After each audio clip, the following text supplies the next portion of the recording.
a most impressive success story. When I compare the China of today with the China when I was here for the first time in 1980, this is a different country, and at the much the higher level, the way how China has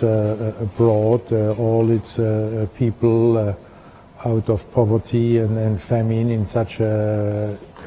short time and brought it to prosperity is, I think, unique in the history of the world.